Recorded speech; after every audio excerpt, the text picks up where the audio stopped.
Morning viewers of Fatwest TV. Here where we are in Jinja, Soga region.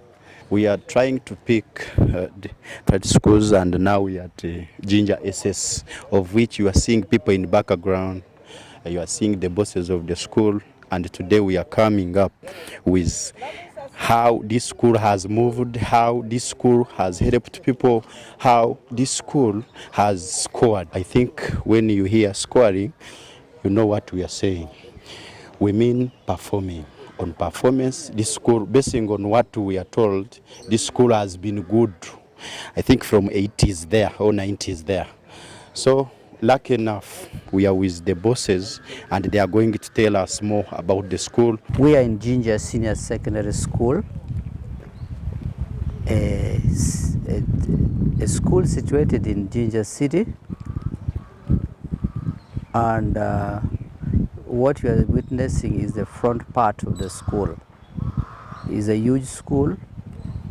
Before I divulge myself into the details of the school, my name is Ongom William Olara. I'm a deputy teacher, administration, as well as the spokesperson of the school. Briefly, Jinja SS is a day, specifically a day school, but there is a component of the boarding section for a few students. And we are an institution that is so big.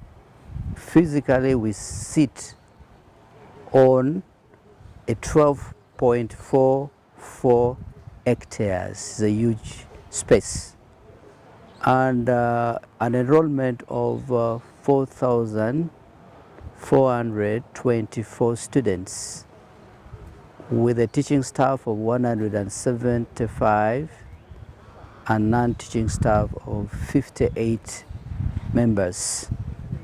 And so it's a huge institution. And this is a school which is government owned, government founded. It was established in 1948 by the colonial government as Indian government secondary school, exclusively for the Indians. Now, when Uganda gained independence in 1962, the post-independent government, as a policy, encouraged the admission of the Africans. And of course, the Indians resisted, particularly the African boys mixing with their girls. And so they approached the Madivani family that established a girls' wing, which has now been elevated to a fully fledged secondary school called PMM. But initially it used to be the girls' wing of this school. This school has been performing so well, and apparently the chairperson of the All Student Association is the Vice Chancellor of Sistema University, Professor Dr. Paul Wako. And the patron is the former Deputy Governor, Bank of Uganda, Dr. Louis Kasekende. We have prominent all students in the academia, the Dean of the Law School, Makerere University, a former student here. The Minister of Works and Transport, General Edward Katumba Wamala, a former student. Both in the military, actually in the military, in the police, in the public service, in the political aspect, we are there. And so it is a school that has played a critical role in both the academia field and the field that are non-academics and issues of whether economics and so forth. This is a big school. And over the years, like in the 1970s and the early 80s, like all other institutions of government and general institutions in Uganda, there was a rundown. And it also suffered the same fate. But with the coming in the new administration, a lot of changes have occurred. And the school has positioned itself in a very strong area, in a very strong level, both in academics and co-curricular. In 2017, we were the national champion of the post-primary national football championship, which took place in Masaka. We have always been up to the finals. Sometimes we lose to Chitende, and we've been very good in sports as well. And we have a fully fledged directorate of sports where we have all disciplines of sports. There are institutions, the school at secondary level that specialize maybe in football, maybe in basketball. For us, we take all disciplines of sports, mention them. We have it here. And we've excelled in all that. Whether you talk of football, basketball, volleyball, woodball, handball, netball, any form of lawn tennis, table tennis, all that we have here. And our mission is to produce a holistic child. We want to develop that. And also we look at a child who is capable of being a global citizen and be able to network.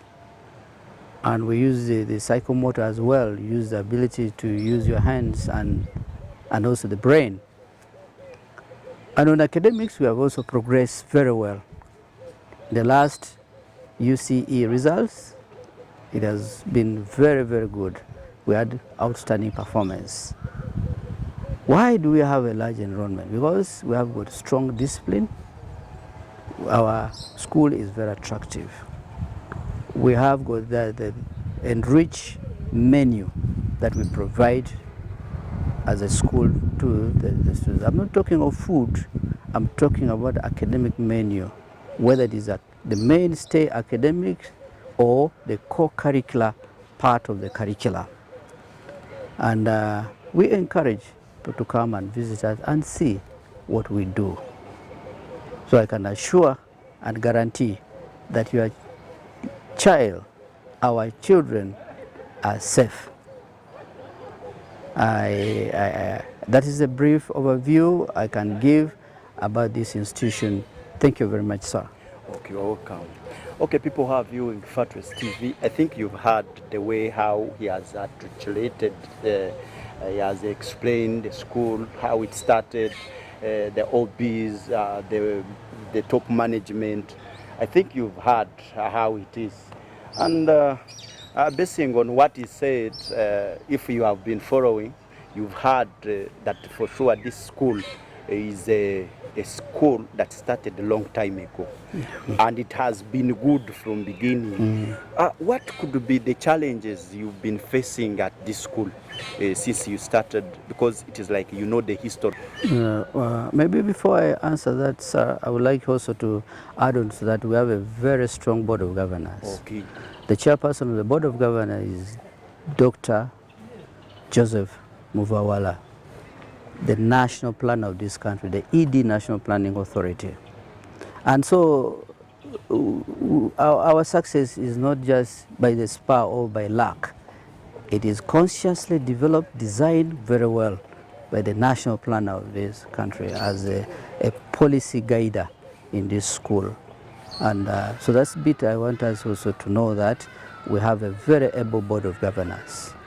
Now, to go back to what you've said, the challenges that we meet is that as an institution, and being old, is about more than 75 years now, and we do not charge money for capital development like putting up buildings. We just, out of what we get, we do renovation. So the challenge is that we have a school that is aging, but we also need money to renovate. And so we keep on now raising money internally from the little saving that we get from the low fees payment that we receive. That is a challenge because it cannot allow us to expand classroom blocks. The demand is so high, but then the facility is limited. So we want to have a match between facility and the demand from the parents or from the community. If there's a mismatch, then you will have congestion. We've accepted the standard that is set per classrooms, that we should not go beyond 50 per class, and our classes are reasonably big.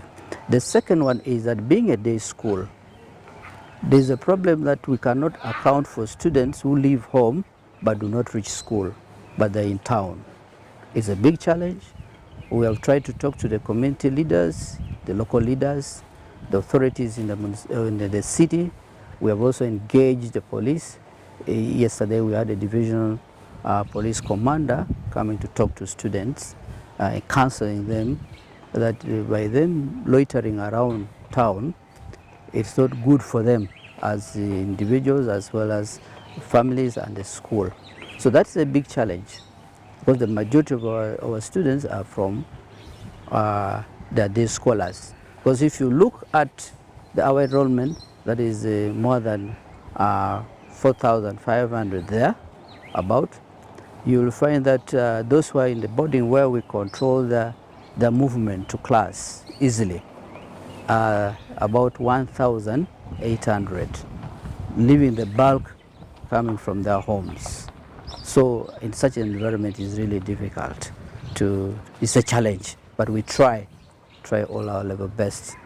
As I talk, I was around with the members of staff moving around the school lane, the gardens like Nile Gardens, the Ripon Gardens, and even Kakindu to check why they're doing that. Because some would just go to the public library, which is in the Kakindu Stadium, and then they just sit there. So that is a challenge. And then the other challenge, of course, parents who do not come to follow up the progress of their children. But we have in the offing to get a biometric system that every child that comes in will clock, and the messages will go to the parents that your child entered the school at this particular time. So that child will now account for that time that could have been missed or could have been misused. So that would help us to mitigate on that challenge of getting lost in town between home and school. Those are the major challenges. Okay, there are, these prominent schools in regions where there is a staunch kingship. They face some challenges or they benefit. Most times you find kingship is bringing children saying that go there, go to that school, moreover they don't pay, moreover. What is your say? Do you face the same or for you are different? For us we are different. I told you that the chairman board of governors is Dr. Joseph Mukaula, who is also the Katikiro. He knows what it means to get children to study free. It will disrupt the planning process and the implementation of plans. Yes, we have got some pockets of scholarship from very excelling students. We do that through the institution Chavazinga, but they don't come unimposed. With due respect, we really love them because they do not come and say, have this, but they would suggest that these are the names of students. It is at our discretion whether to accept or not, but they have never interfered in bringing students to study freely. Okay, like how you have been following us, now we have brought challenges before bringing what they have done. It is because it is a trick. But now what can't you list what you have done? like achievements in the area, in the school, Yes. to the parents, to society? Yes, what we have done is that we have built a very strong relationship with the community. We have deepened that great relationship that exists between the institution and the community. We get involved in the community work. For example, we have a neighboring market called Madivani Market. We go there and clean. We've got issue of environment. We plant trees in the community. We go even to the Jinja Central Market. We do voluntary services there. The Jinja Referral Hospital, our children are engaged. Our Interact Club, Red Cross Club, they're very much involved. We have reason that we have awakened the community to love this school, and the school also to contribute to the community. We have, as you said, the students who excel very well. We have accepted to give them a bursary. As I talk now, we have got 400 students who are on school bursary. That's a whooping number, which is equivalent to some schools in this country, the total enrollment. So it's like saying we have offered a part of a section of school for learners to have that bursary. So that is number one. Number two is that we have succeeded in discipline. Recently I saw something which was very annoying, that the top bad schools in the country, including Butovero, all those schools, they still live in history in the past. Yes, our past was riddled with that kind of indiscipline, but I can assure you we have really settled. It took deliberate efforts of the school administration to stabilize the discipline of the students. And for us, we are cognizant of the fact that a good school is that one which is very disciplined, performs academically, as well as has increased enrollment. And so that's an achievement, because there's a great correlation largely between discipline and performance. So there's that correlation. There's nowhere in this world that you will point out that that place, the students, the learners are in discipline, but are excelling. No. Even at the highest level of the institution. I'm an alumni of Makerere University, but when Makerere University goes on strike, you see the ranking will always go down, because there's a research correlation between discipline and performance. And so, being one of the alumni of Makerere, I've learned a lot from that kind of correlation between these two variables. Now, back to us, that element where we have succeeded in having the enrollment, we have succeeded in having discipline, we have succeeded in performing well, in spite of all these other challenges that I've mentioned before. We consider ourselves as a very good performing school. Yeah. Okay. Then even on the infrastructure, even with little money, we have made expansion on our dormitories without burdening the parents. We are renovating our schools infrastructure without burdening the parents. And I'm sure you are now watching the meaning of Jinja SS. So I think you've heard the good thing. We are bringing different buildings. You will see it. They have bus, though this officer didn't talk about it. Oh, it's so well. But at least he's free to talk about it. Yes. Because we are seeing it, and I think you are seeing it in the background. Yes, we have a school bus, Scania, model 2010, and directly procured from the manufacturer. And it has been very useful for us. In the last holidays, the staff went to Nairobi That's how the staff is motivated through such activities. They went to Nairobi, they went to Mombasa, Malindi, and for a whole week. And they came back. It's a very sound bus. It's the bus that helps us take children for field trip, in other functions like events like dance and music and drama, and going for, yes, I've already mentioned field trip and any events just really help us to be very mobile. There is what is going on.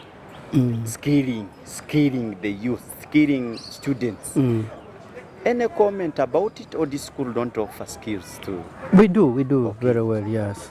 First of all, viewers, you are aware of the lower secondary curriculum.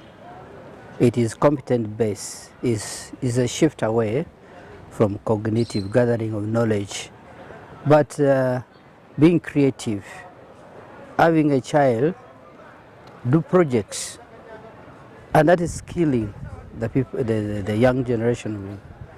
The education system that we inherit from the colonialists and which persists, was that it was bookish, rote memory, receive, retain, and recall. And it was just geared towards grades, achieving grades, passing, how many first grades, and that kind of thing. Luckily enough, last year was the last bit of the lower curriculum at the lower secondary. The 2023 candidates concluded the lower secondary curriculum. And that's why you see most schools would like to see, they look for first grades. And that's what even attracts parents. But they do not know whether a child has achieved skills. This curriculum introduces children to have projects. In these projects, they are creative. For example, in biology, if you are teaching biology, you get a problem that is there, maybe nutritional problem. And part of what a child can get from nutrition is maybe to manufacture yogurt. A child will have that project and they produce yogurt. First, that child will get the nutrients that the body needs, and then the child will also sell, will get money instead of being employed. He or she is self-employed. This can be done even at home. Japan developed because of the cottage industries. I was privileged to visit Japan in 2005. What we witnessed, the Japanese would use the rice husk to make papers in homes, and they would sell the paper rolls in the market or to the people like the consumers. So now we want children, the new curriculum empowers children to manufacture things at home. You don't need to have a factory complex to manufacture these things. The preservation of food, all this is the new. So we do skilling. Traditionally, we have good skilling, like technical drawing work, building and construction. So we do a lot of skilling. Yeah. Right now, the children can make beads, can textile, depending on the geography you are talking about textile industries, you bring out the issue of manufacturing an item like a shirt or a vitenge, dyeing a cloth, and printing badges. These are things that children can do. So it is now competent based, it is skill based, it is no longer just having sets of knowledge that you have no use of. insurgence that occurred good time back about there are some schools which was pointed on in things that were not friendly. Any comment? Insurgency in this region? The Sub-Busoga region has had a peaceful period for a long time, and it still enjoys peace. Here we're not affected by insurgency, only that we had influx of students from areas that had that insurgency. For example, we have a huge number of students from the north. When there was that insurgency, this was the oasis of peace for them to come and be part of this institution. So that did not affect us negatively. It was a positive outcome. Although it is not good that the problem or another, it should be your success. But we say that Jinja as a whole has been very peaceful and will continue to be peaceful. The people in Busoga, they love peace. But generally, where there is insurgency, you see the learning and teaching will be affected. Whether you talk of the Kasese region, you talk of the Greater North, the eastern part of Uganda, that's the Teso region, Karamoja, you see there is always a problem. And even the performance, when you look at the national performance, they really lag behind the national average. It is because of that insurgency that affect learning process. And so, as Ugandans, we should always see that we have peace everywhere. Yeah. Okay, how about homosexuality that was spread around? Homosexuality, we not in this school, but in other schools. We've had, but of course we don't have evidence. But it's not a good vice. It's terrible. For us as an institution, we counsel our children. Whether you look at it from a theological or from the religious perspective, that God created man and woman, and God unites a man and a woman to form a family.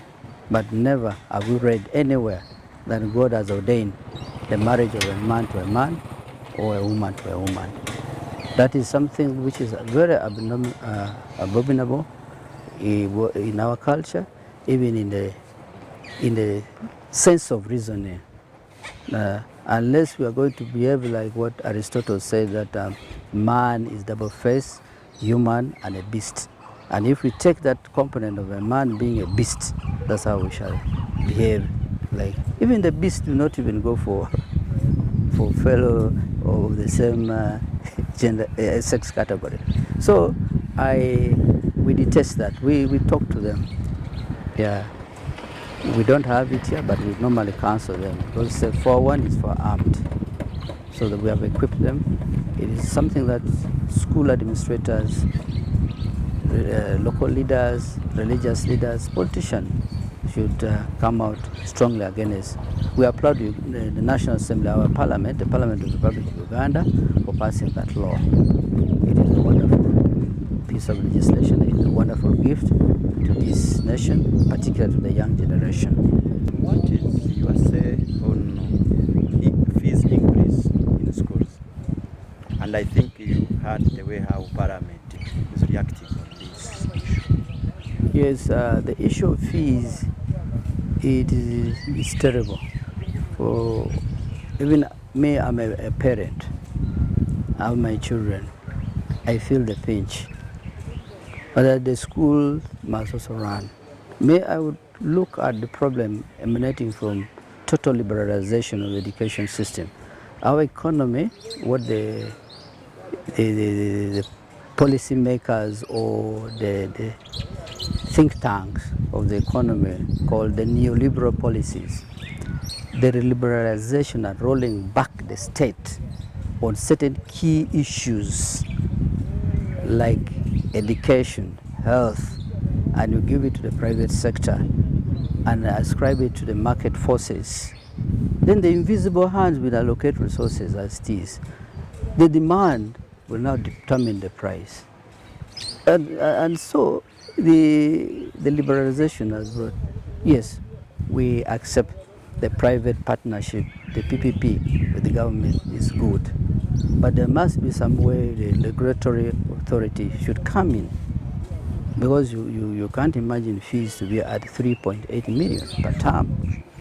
And so in a year, you are talking of more than 10 million shillings.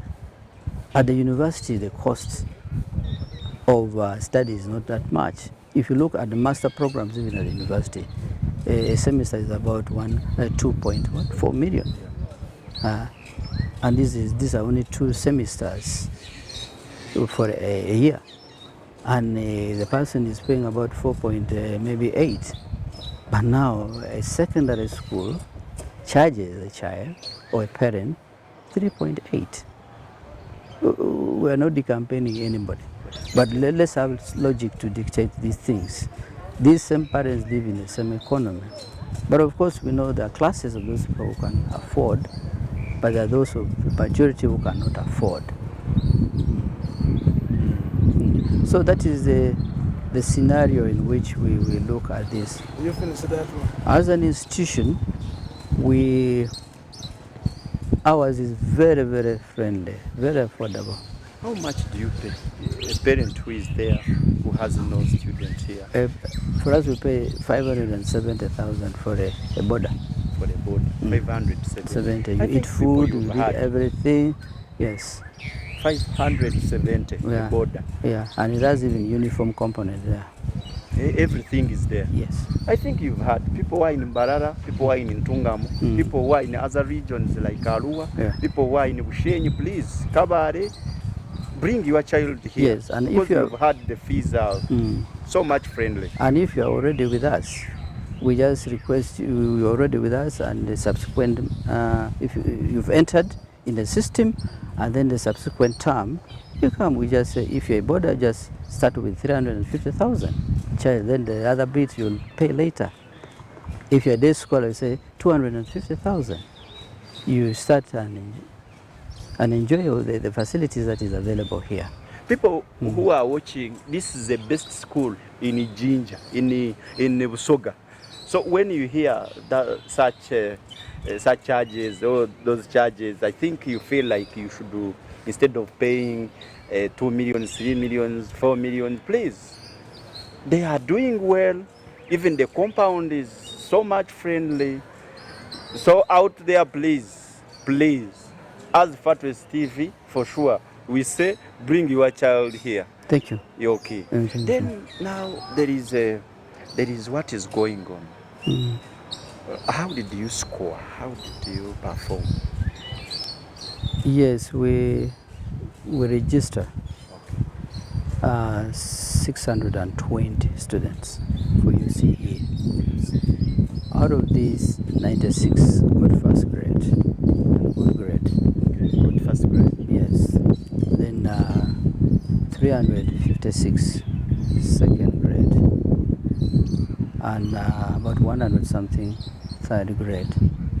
Then about 9 who got 9 throughout, but we don't have division 7, neither do we have division 4. But we had that. Of course, that is expected. Being a day school, others don't even, after registering, they just disappear in the market, do their work, but then they come to do exams. That is where we are. That is where we are. That's why you are now told, please look at this school. It is near. When you are from Kampala, you pay 10,000. Yes. From Kampala to Jinja. When you have own car vehicle, I don't think that you exceed you exceed 300 in case when you want to fuel your vehicle. You just come, drop your child or children, then after go back. Yes. Okay. That is the Fatwest TV. That's why we are here. Thank you so much for this. Yeah, we try to pick officers who can speak on their institutions, and people get to know people who are in diaspora, people who are in Uganda. You know, there are people who are there, they don't know that there is a big school like this that charges 570. Do you know that? Probably they are not aware. Okay, so now that is it. But now the person who is watching, at least you can see and bring your child. Yeah. And the way how I've seen, the school is a mixed school. Yeah. It's a mixed school, and it is. How do you handle? How do you handle these two? Yeah, the mixed school, the component, as I told you, the history of the school. In the 60s, up to 2002, the O-level section was purely boys. There were girls at the A-level. Incidentally, I also studied in this school. Right. My O-level, I studied in Cottage in Mwiri. Then the 2 years of A-level, I studied from here. And during our time, when we came here, we had only girls at the O-level, the A-level. The O-level did not have the girls. And we had what they called double session, that those who would study in the morning from 7:20 up to 1. Then the other groups will come in up to 6. Now, when the O-level section continued with, a head teacher was transferred from Bishop SS Mukono this way, and he felt that no, the O-level should have girls. And in his thinking, which is rightly so, because the O-level seems not to, the girls seems to organize the boys. The boy would like to dress properly, would like to clean himself, to bathe, just because of that. So with that, there was an overwhelming response by the parents. So the girls are well catered for. We have got a deputy in charge of girls affairs. So the girls are catered for, and I've got the senior woman teacher that takes care of them. And we don't discriminate that this is a girl, and if there is anything, whether it's student leadership, a girl can campaign to be the head boy of the institution or the head prefect. That one is allowed in our school. So the girl, and we do a lot of counseling, specifically being a vulnerable group of people. We do a lot of counseling to them, and we protect them so much. That's why the girls' residence, those who are here, the residence of the girls, is here, inside, a fence within a fence. We have a wall fence, then we have another fence to protect the girls, and specifically we've employed a female askaris to take care of the girls in the hostel. So we take them as a special group of people as well, but at the same time, we do not discriminate and show them they have got favoritism by the school administration. If it's a matter of discipline, we discipline them at the same level. What is your say on the issue of science teachers to be highly paid and arts teachers not paid as it is? Because they have already got their money, 4 millions, these ones, they are still on the other side. That is a government policy that for us, as citizens of this country, we receive. Government has good intention, its plan. Government studies the economy. Government knows the volume of the economy. Government also knows that it cannot increase probably salaries of civil servants at once. So if it is phased, and the science teachers are the first group to get, we have no problem with that. We expect our government will also consider, because the government knows the critical role of all the civil servants they play in the management of the economy, as well as the country as a whole, as the implementers of government policies. We accept what we have now and wait for the promise, because they've said they will stagger it, meaning they will go stage by stage. And our teachers have also understood this very well. You find students performing well in sciences, I mean in some schools, or other schools performing well in arts. What is your stand, or where is your stand? Our stand is that both aspect of the school, of the learning, must be considered, be taken on. Yes, we have got the desire of students to have art, science. Then that those who want art, they are also catered for. But of course, development hinges on science. Any technology that comes is because of scientific knowledge. So we would encourage more scientists. A country that is not developed scientifically, does not have the science, the technology, it will always remain backward. Yes, we know the place for arts, they're very important as well, but science is the primer. Yeah, is the primer. So as much as we have this group of people who are arts oriented, there is also that need for us to have science. Yes, so we support that science, and actually our biggest class section are the science students for A level. But of course, O level, it cuts across all science and arts are taught. Okay, some schools you find that there is political parties. How are you doing it? I mean, during electoral politics or electoral move, like head boys, what? As if not, do you support? We don't. Now No, start from there. We don't. First of all, as a civil servant and a very loyal civil servant, we are supposed to remain apolitical. We are not supposed to be partial, rather impartial. What we need is that we should have that detachment from the political inclination. Yes, we must be straight with the government programs. We should not be the breeding ground for divergent views of.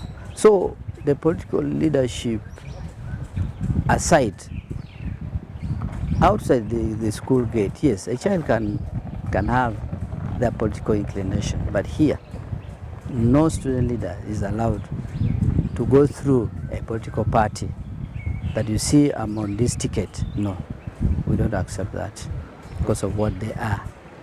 Okay, thank you. Will bring division in school, okay. And then with their minds, which is very, very young, they'll fight each other.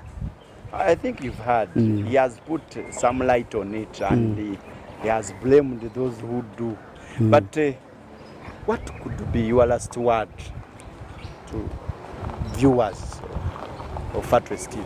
Yes, viewers, our esteemed viewers, this is an opportunity that we thank this TV for giving us this platform to inform you. We can guarantee you, when you come to Jinja Senior Secondary School, you'll get the feel of the school. You will know what it means to have a holistic approach to education. We developed various themes. Last year we had a theme called, we dubbed it as My Hard Work, Our Success.